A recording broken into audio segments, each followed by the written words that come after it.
inevitable. What is up, Ganny fan? Gan fam.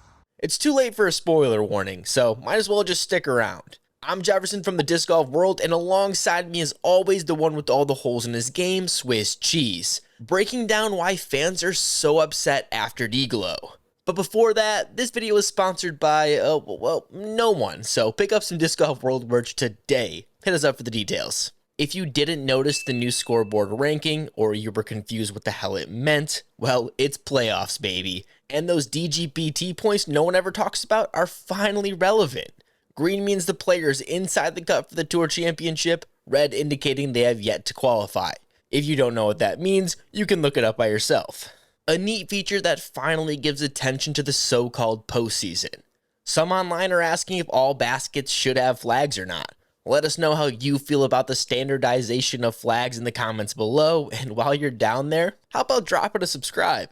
This might be another way to add additional sponsors as well.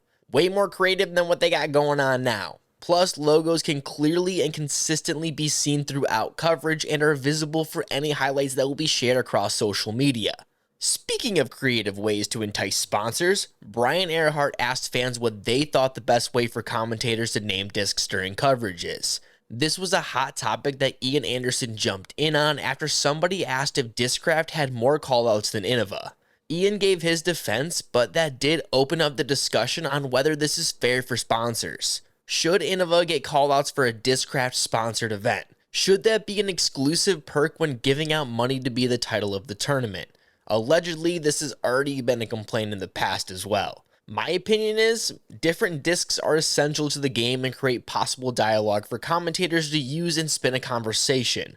Let me preface also, this should not be a crutch for every shot, but can be used in specific moments to tell the story of specific players. I think it would be ideal if OTB, Infinite Discs 1010, or someone like that sponsored these callouts. So when Ian brings up Paul Macbeth's Athena for the 13th damn time, it can eventually be followed up with, and go find that mold at only the best discs, or whatever else the ad read can come up with. That way, you're getting paid from it. Then, Brodie Smith can't be mad. Since we're talking about the legend himself, it's a good time to bring up his DNF. Tweaked his knee day one. Not sure if that was before or after his 5K personal best. Either way, congrats and hopefully a speedy recovery. We want you healthy for the next full run next year. I'm talking about full tour, not an actual run. Please don't get that confused. Alden Harris also had to drop out after getting rear-ended a few days ago before the event. Hopefully he can heal up soon for the final stretch of the season. There's a clip of Adam Hammes going around using the word tantrum along with swearing, spitting, and throwing his bag. Let's clear some stuff up. We're outside. The dude can spit. It's 2025. If Adam wants to quietly mumble the F word to himself, who cares? And lastly, he barely tossed his bag to the very next tee pad. How about we chill out, Karen? Adam did comment on the post, but I'm glad the community realized this was not that serious.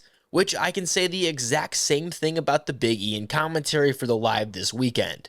What'd you guys think? I actually didn't mind it, especially when you got Jeremy Colin making boner jokes. The one thing that did confuse me was the cuts to the interviews while play was still happening, but that's not what upset the fans most from DGlo. In order for me to tell you that, though, we gotta quickly recap the tournament. Day 1, many thought we would see McBeast back in action, going 5 for 5 to start the round, and that was enough to convince me the 18 under par 3 was about to happen. Sadly, he came up short, finishing at 11 under, clearing Calvin Heimburg by 2 strokes. That wouldn't last long. On hole 3, Paul would be clean off his drive, but with the wind gusting, it dropped his approach into the OB.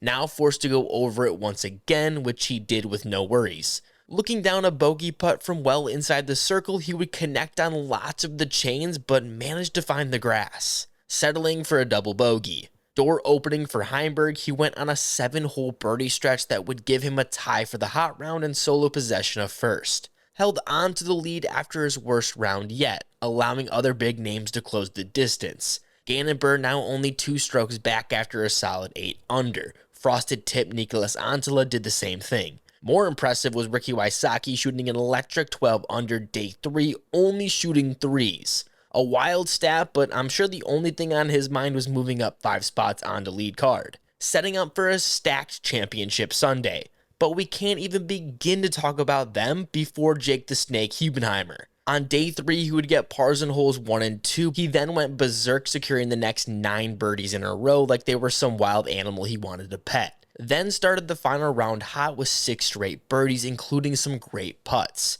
The former horseshoe athlete may not be known for his ability on the green, but there aren't many people that can throw a disc better than Jake. Sneaky distance and overall underrated player. The pressure may have gotten to him as he slowed up at the part of the course he crushed a day prior. Great effort, but needed a few more birdies to get the job done.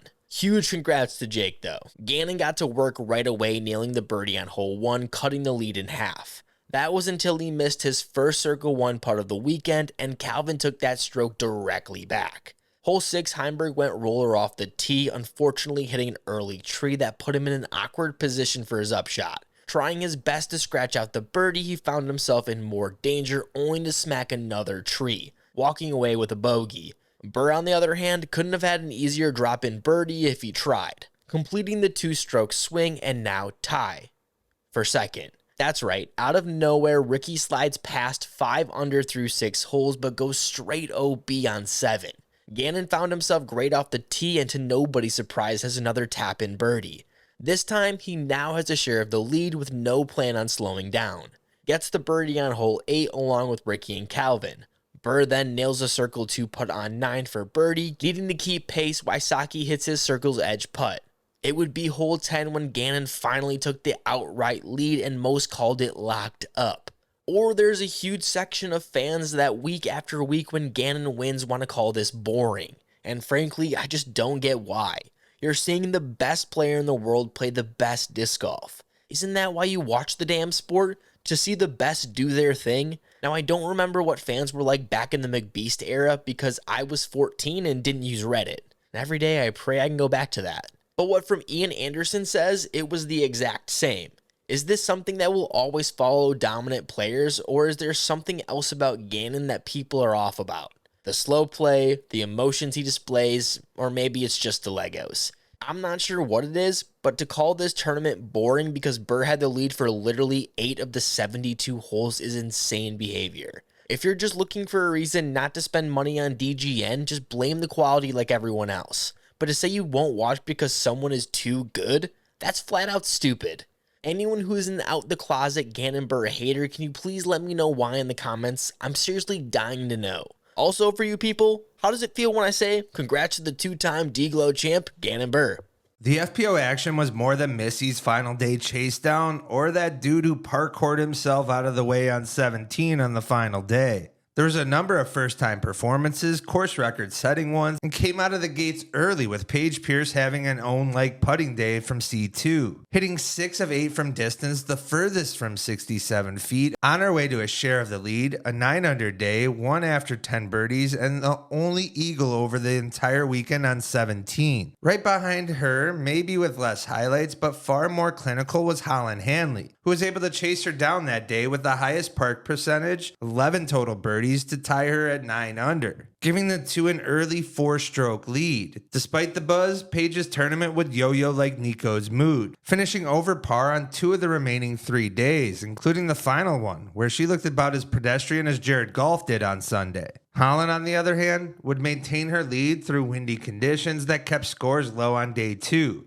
Day 3, Missy Gannon and Holland put on a show. Both would go bogey-free, with Missy getting the better of Holland with a 9-under performance with a must-get birdie putt from C2 on 18. Even with that performance, though, Missy was only able to gain a stroke from Holland, who was heading into the final still with a 2-stroke lead. Yet the two would be featured to go head-to-head yet again. Holland faulted first and early by going OB on 2, resulting in a par on a hole she eagled the prior 2 days, and would lose her lead altogether after a birdie by Missy on 6. It would remain tied heading into the back half, where Holland would go OB not once, but twice, resulting in a double bogey and a 2-stroke swing on 10. Missy's 2-stroke lead turned into 3 the very next hole after another Missy birdie.